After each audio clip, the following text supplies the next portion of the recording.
You're working on the piece. So what is it that you're removing?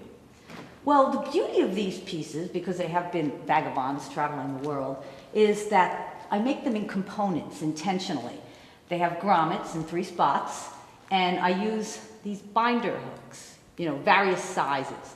I also have some really great antique pins, but I only have about 20 of those. But most of them are connected with these different clips, and I've made them, floor to ceiling, really, really long, in spaces that were maybe 2 stories high, but I can also make them shorter. And this way, I can change them depending on the space. And that actually helps a lot because they've had a really interesting life, these installations.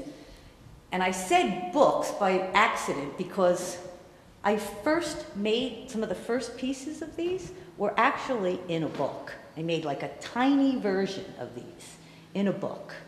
And sometimes the installations come first, sometimes the books come first. I can't even remember. Well, yeah, actually in this case, it was kind of going on at the same time, the books and the installations.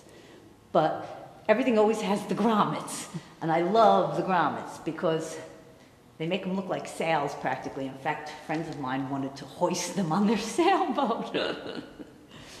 Would you ever make a big enough piece to make that possible? Oh yeah, absolutely. There's a little bit of a limitation due to my workspace because this big, tank of a wonderful sewing machine, I have it against the wall because I have no other place to put it. So sometimes it's not an easy task when they get big. So part of it is also a little bit practical when I started making them smaller, but I've made tons of really big ones too. So it just makes it more flexible. And I like to be able to exhibit in a lot of different kinds of spaces. So that really helps, being able to change the size.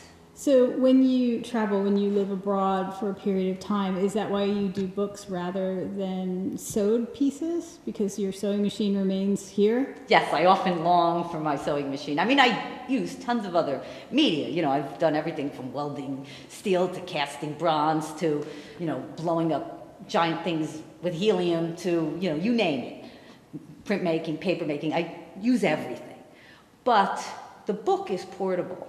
And I have to say, my installations in a strange way are also portable too, because even though I may fill, like in that one case, 8,000 square feet of space, they're made in components because I don't have a lot of space. I can transport them easier. They're more adaptable. In fact, we jokingly call it lap art because I just consume space. Yet, the pieces themselves often come together in the actual site, the space where I then put the installation up. So it's a constant, ongoing project. And sometimes I don't really know until I'm actually done with the installation how I'm going to work it depending on the space. So it's very dynamic. And sometimes almost terrifying because I may have a few days to get a piece up in an unknown space with who knows what kind of rafters or ceilings or ladders and things like that.